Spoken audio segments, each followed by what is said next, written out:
we're going to define cultural taxation. It's a pretty easy concept, but I'll make sure everybody understands what we're talking about. We're going to talk about experiences that you've had or people around you have had regarding cultural taxation.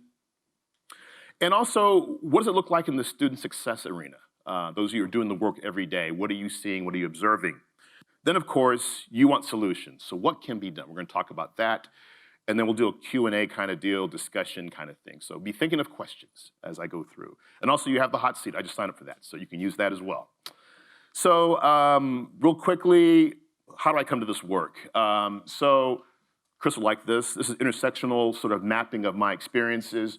My racial identity, obviously African-American, gender, male. African-American males experience a lot of interesting things in higher education, as you can probably imagine at PWIs. I'm a first-generation college student, so the whole college thing, you think growing up in the city where your college is located is actually an advantage. I had very little contact with the University of Texas before I went there. Immigration status, I am the son of an immigrant, so the understandings of higher education are quite different, and so that was another kind of stumbling block for me. And I'm thinking about a lot of my students right now about nationality and immigration status. So I have a couple of pictures. That is me in my immersion stage right there. Freshman year, looking very studious. Grades weren't that great, but still looking studious. One of my heroes, Ann Richards, in me in a class I was TAing many years ago. And yes, as Anna noted out, I have been on game shows. That's me winning on Wheel of Fortune. So those are all part of my college experiences. A privileged part of my experience. So I want you to think about your identities. What do you bring to higher education? How do students connect to your experience? Are those experiences privileged or oppressed? Sometimes they're both. Sometimes they're one or the other.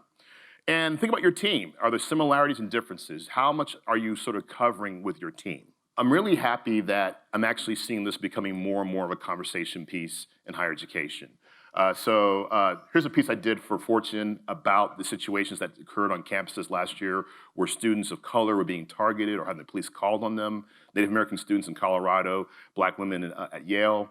Audrey Williams-Jones did a piece in Chronicle of Higher Education about the invisible labor, which is another term we use. And today in the Chronicle, the first story is about the Yale initiative to recruit faculty. And right there, they said, look, this is why we're backing off of this idea, because we already know that people who come to the institution and do this work aren't getting credited for it. So it's very relevant and very salient at this moment. I also make it clear that I'm talking about the racial aspect of it, but it's also gendered. It's also by sexual orientation. It's by other identities that are marginalized. If you hold an identity that's marginalized in any way in higher education, it is likely at some point in time you've been asked or you've been required to do things that take you out of what you usually do. Am I right? You feeling me? Yes. All right, so, and also I talked about faculty specifically, but what I've come to understand is that cultural taxation hits everybody in the higher education context. It hits our students, our grad students, our staff members, our administrators. This is a really touching piece. I always remember this situation. We were doing a research project at a university. I'm not gonna say where it was. Very late at night, about 8 o'clock at night, and we sat in the room waiting for students to arrive. And they weren't there. It was like 8 o'clock, and they were still not there. Turns out they were just coming from preparing for another cultural event. And the student gave this quote that's amazing to me. She said, it's like we're adjunct faculty in the College of Diversity, except we don't get paid. Powerful statement. So many institutions depend on students to do the work, but there's no compensation. And they got chemistry tests tomorrow. They've got to do everything else like everybody else does on the campus. So it impacts everybody. There's another quote here. It talks about the gender tax, how women oftentimes are assumed to be the nurturers, right? I see this all the time. This student is not doing well. Well, you know, this person, almost always a woman, is going to be a great person to talk to that student. So that's another thing I'm concerned about. So I want you to take some time right now. We'll do like a 2-minute, maybe a minute or so, minute and a half, I guess, a pair share. So I want you to recall an incident where you or a colleague experienced cultural taxation. What caused it? Who was aware of it, if anybody was aware of it? And how did it impact your or their work and their mindset? So do that for like about a minute and then switch to the other person. So can everybody just find somebody at your table and we'll just go for like a minute or so and we'll switch.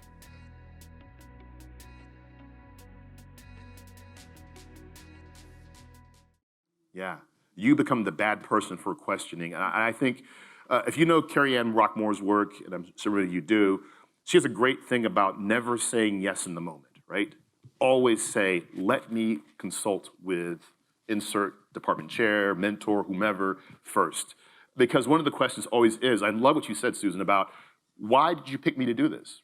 Just put it out there. And a lot of times people will be honest, well, you're the only person who represents, then they're being honest at least. And I think you're making a good point about the intentionality. I don't think people are doing this in a harsh, rude way and trying to ruin your careers. They're doing it because it's expedient, because it makes sense, because it seemingly is the best place or you're the best person to do it. But you did a great thing by asking, like, what exactly am I bringing to this? Now, in the case of me, or someone like Chris Wren, who does this research, then I would say that kind of makes sense. But if you're, for instance, an ornithologist, and you're asked to sit in the diversity committee, I study birds. I don't know what that's connection, but it might be. So I think it's important to make sure that, that's a great point. So let me hear some other examples of the cultural taxation. Ken, that's a great point. When efforts are made to diversify faculties or staffs, you often go to the people who represent those identities and say, hey, we need your help on this whole thing. And you find yourself sucked into this sort of web of constant sort of labor. And don't be efficient or good in these groups. Because once you do that, hey, Ken's really good. You should ask Ken. To the point that people will call me from across in other departments will say, hey, I heard you speak at this one event. Would you like to, and it's like, oh, you know, maybe, I don't know. And the whole question is, you're talking about very labor intensive, not just labor intensive, but psychosocially intensive experiences, right? It's not like we're talking about, no assistant physicists here, physics. We're talking about lived experiences that really impact people. So when you're saying, well, we just need somebody to talk about these experiences, you hear microaggressions in the group, and you say, hey, that's problematic, you're not just saying that as a, you know, dispassionate observer, you're doing things yourself. So I think it's a really important point about just not simply the time tax, but also the emotional tax, which I've written about as well. These are great examples, so you clearly understand this concept, so I'm really glad that we're in this space. So what can be done?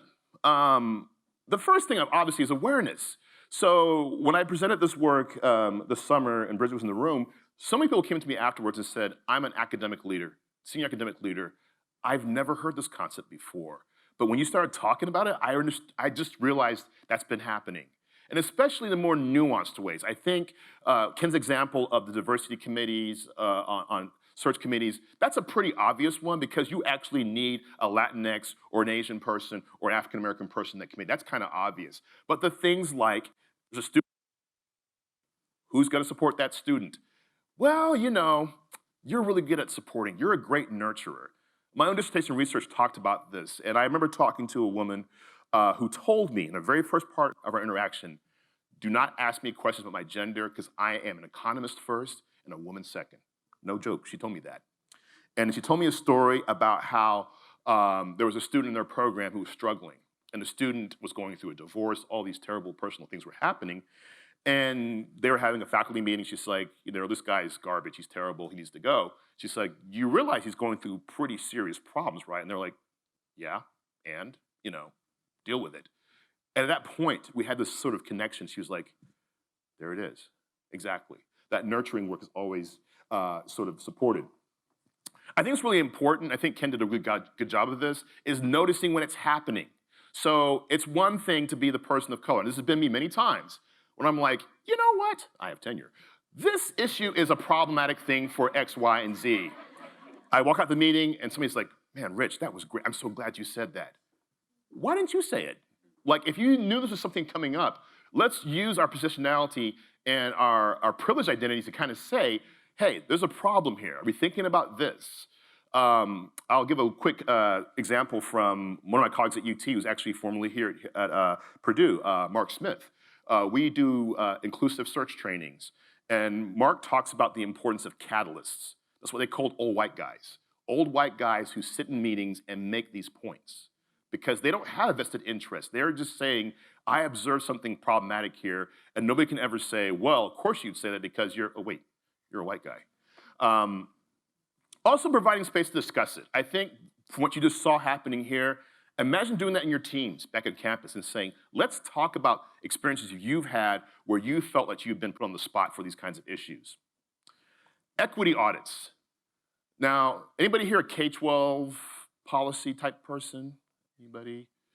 Okay, so this is actually something pretty prevalent in the K-12 space. So equity audits, what are those? Basically, you're looking at all of these things: resources, staffing, disciplines, in this case you might say expulsions or people who get into probationary issues, rewards. And you look at them by race, socioeconomic status, and other identity categories, and just map out what's happening in your organization and look for discrepancies. What do you see?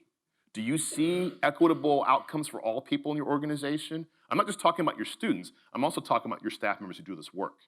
If you're seeing equity, then that's great. You're doing good work in some places. If you see inequities, why is that? Find out why, but at least finding out what's happening, because so many times we speak anecdotally. Oh, well, you know, there's this thing going on, but there's a reason why it's happening. But if you can actually point out patterns, look, every single person who's doing double mentoring is a woman. Let's talk about that. How's that the case? Secondly, we're great at pointing out these issues. So if you're on Twitter like I am quite a bit, a couple days ago, there was a hashtag #MyWhitePrivilege. Anybody remember that one? It was trending for a little bit. And people were saying, here's things that I experienced or benefits I got because of white privilege. So I'm glad people were doing that, but the next step is, what's the action? That's great. Okay, I'm glad you realized that. What are you gonna do about it? What's the action plan? Okay, so now we see that women are having much more responsibilities to mentor. We're gonna start thinking, we're gonna create a plan to make sure that we have equitable distribution of mentoring by gender. That's action, right? Restorative practices. So we talk about restorative justice often in the disciplinary sense, but it can also be used as a framework about how to talk about our work without, quote unquote, having a problem. So conferencing, circles, and dialogues. We talk about cultural taxation. It's highly unlikely that people in your organization and your team have been culturally taxed for the first time in this setting. It's happened before. So people need spaces to talk about that.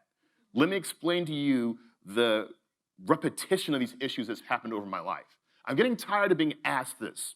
This is really important. I've done some work on work-family balance. Had a piece in the Chronicle published, it was great. Got a couple of emails, and it was really interesting. One was from a faculty member, I think he was in Norway. He says, you know, I think this is wonderful to talk about the parental status thing. That's really important. He says, but why do we privilege that identity over others? Why is it like people who have kids, I'm one of those people, sort of it's okay, or at least there's space to talk about them needing space and time. I don't have kids, but I also have interests outside of work. Why can I not bring that to the space? That's important to talk about, right? I think also is just proactively take note of who does what in your team. Is the first person to volunteer always the same person or the same people in the same identity groups? Are you always seeing your Latinx folks to be the first ones to go out and do the outreach program? Think about that, right?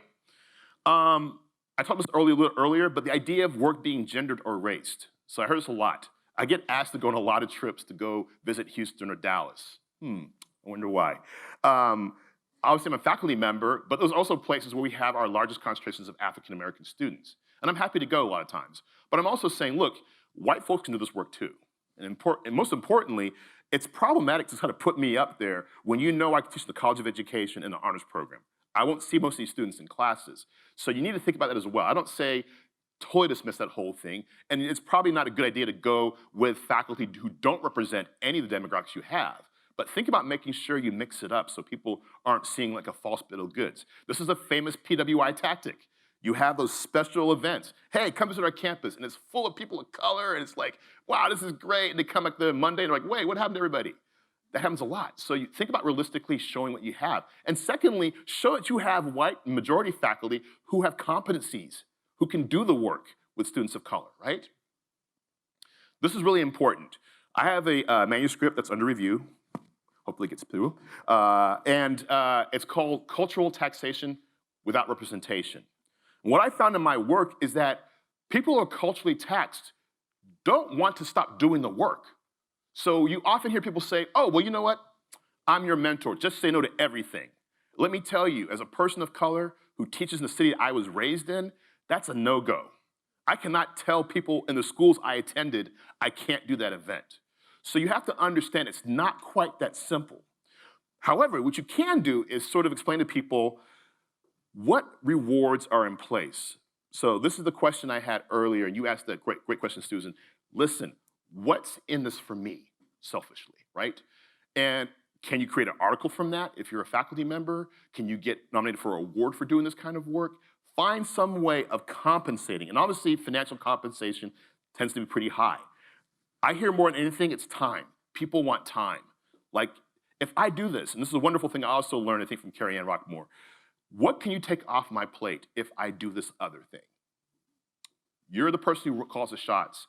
I want to do this great thing. You say it's important. What can I stop doing so I can do this in more intentionally? That's a really important point. So again, and I see this all the time with people, and in my early part of my career, I would go present work, I get the pushback, and you heard me talk about this in the clip, like, everybody goes through this kind of stuff. That's true. I'm not saying it's exclusive to folks of color or the marginalized identities, but I am saying the processes that we reward and sort of acknowledge people doing this work are kind of limited. And it goes for some people. And that question is really important. And we often, as folks of color and marginalized people in academia, we feel bad about, like, I don't want somebody to nominate me for an award for doing this, but that's the currency, right? And you realize, I've realized this through hard experience. I've been asked to sit on committees for awards I haven't even received.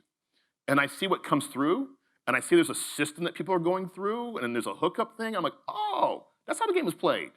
That's the great thing about being a military brat. I'm an Air Force brat. I went to 12 different schools before I graduated from high school. And you learn systems work. And I learned really quickly that, oh, it's not about your ego and being humble. It's about, this is a process.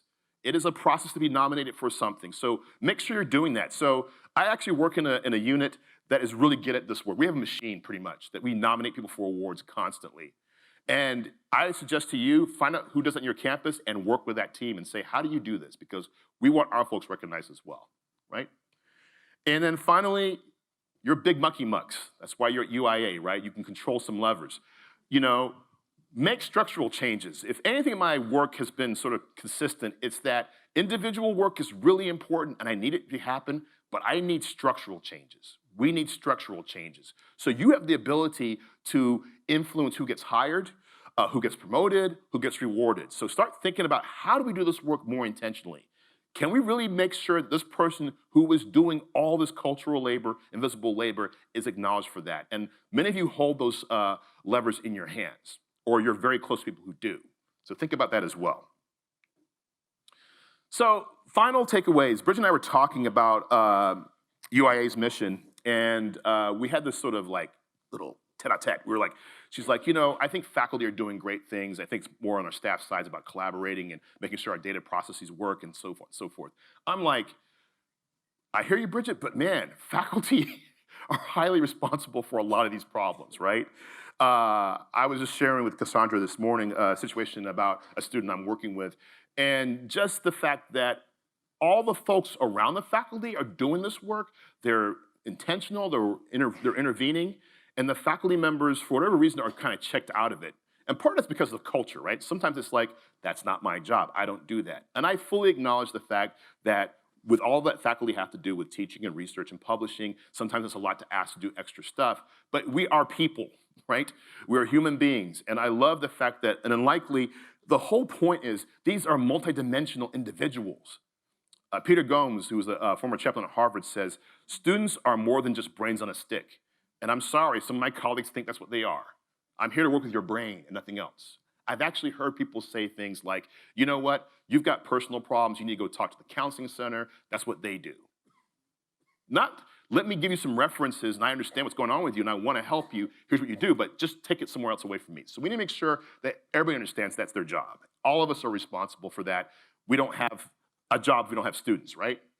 I think also creating a culture of awareness and action in cultural taxation, just to make sure that people know what we're talking about. Like, I was really struck by the fact that I just assumed people knew what I was talking about. And people were like, now you mention it, I kind of know what you're talking about. I hadn't really thought about it before. I didn't think about the impact, right? I thought people did this work because they wanted to. True, but there's also a price they're paying to do that work. This is a really important point. I love this word, homophily. Say it with me, homophily. It's a great word. So homophily refers to the tendency for us to find people who are like us. So this happens to me every semester. Somebody will say to me, Rich, hey, I met a fantastic student that you would get along with great. I'm like, oh, really? What about that student? Well, he's African American. He's from insert city here. I'm like, okay, and what else? Yeah, that's it. And so a lot of our students ask for this. They want to see people like us. So I totally understand. That's part of it. But also understand that that's not the only thing. So there are African-American male students who I vibe with like that. And there's other students who I don't vibe with. Look, I'm the guy who could not play any sports whatsoever. So I'm not a person to link with somebody who's a sports person at all. I like to watch sports, but not to play them. But a concept I've been working on for many years is this idea of the proximal experiences of being othered. So in my research, I found that I talked to people who were doing cross-racial mentoring, and I asked them, I'm a phenomenologist, I asked them, tell me about how this came about. What started this? And people went down some very, sort of dark, deep rabbit holes about experiences they had.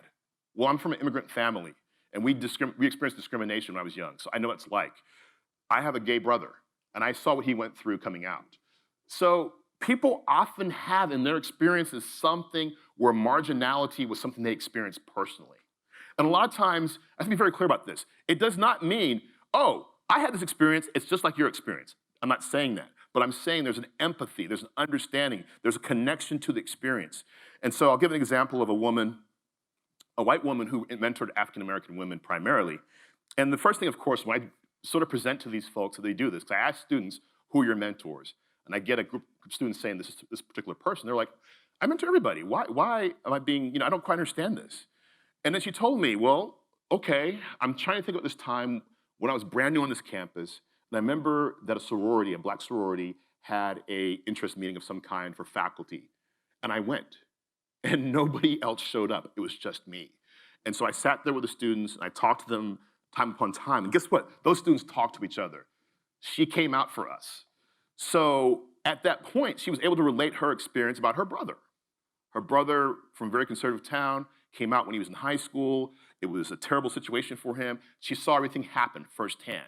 She says, I just know when students come on my campus who do not belong to the dominant group, that they are noticing things, they're experiencing things, there's something going on, and I'm aware of that. It's like a spidey sense. I have some awareness.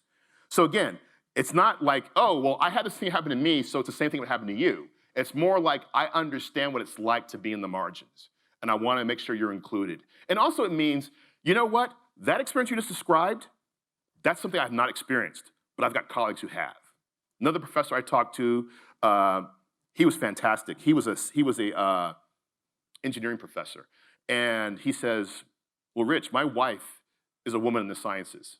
It's from the late 60s, early 70s. Everything my students tell me, I believe it. Because people tend to say like, oh, well, oh my gosh, that thing happened? Are you sure that's what happened? I'm sure that's not what happened. They didn't mean that. She's like, no, they meant that, and that's what happened.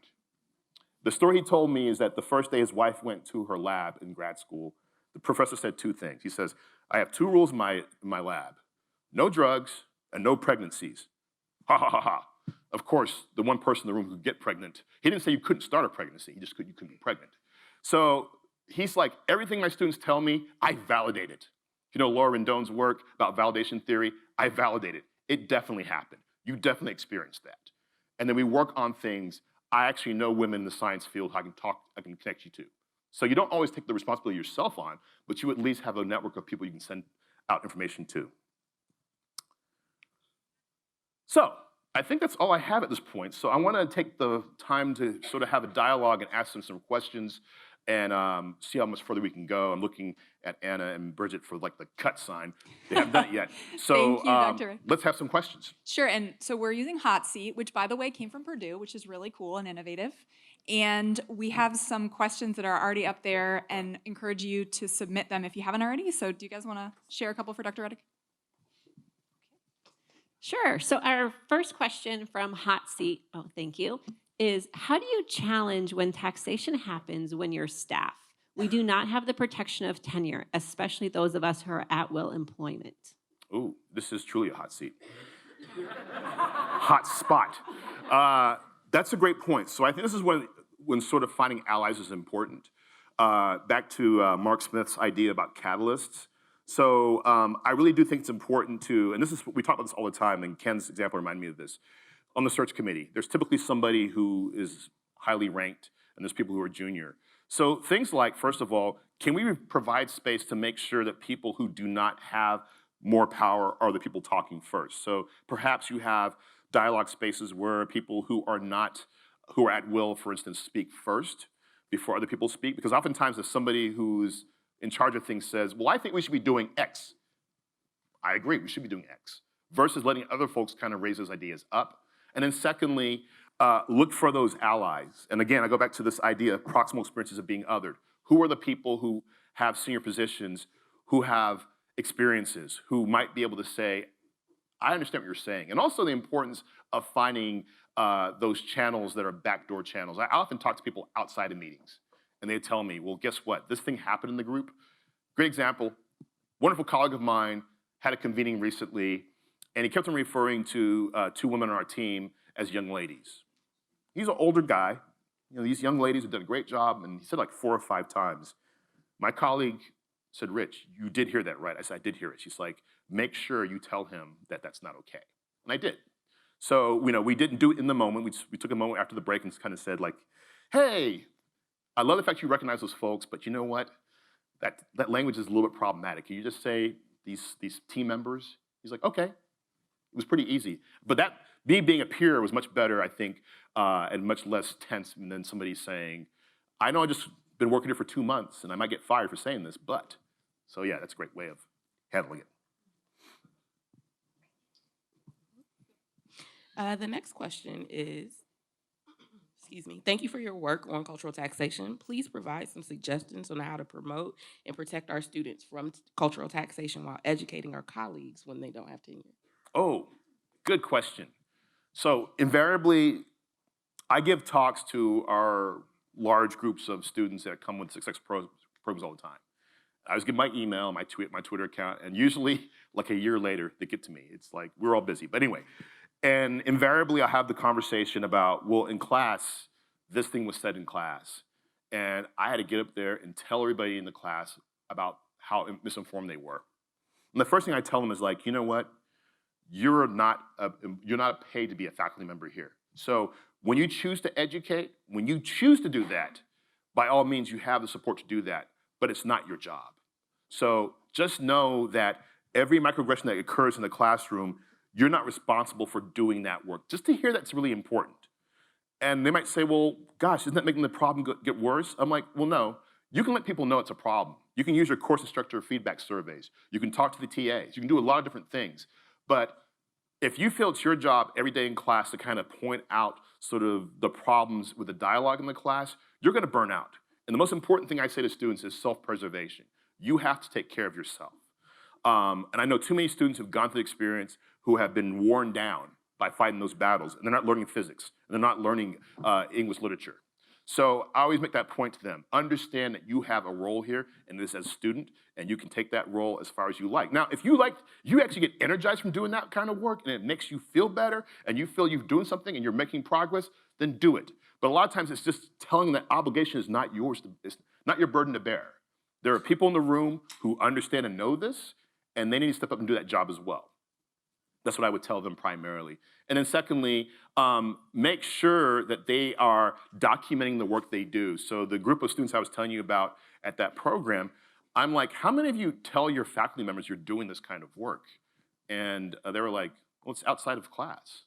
I'm like, I'm not saying you get credit for it in every class, but they should know you do work well beyond what most students do because you're helping to basically push the diversity mission of the institution forward. Join me in thanking Dr. Reddick, who is not only great at talking to us, but wins at Jeopardy. Thank you. Thank you all.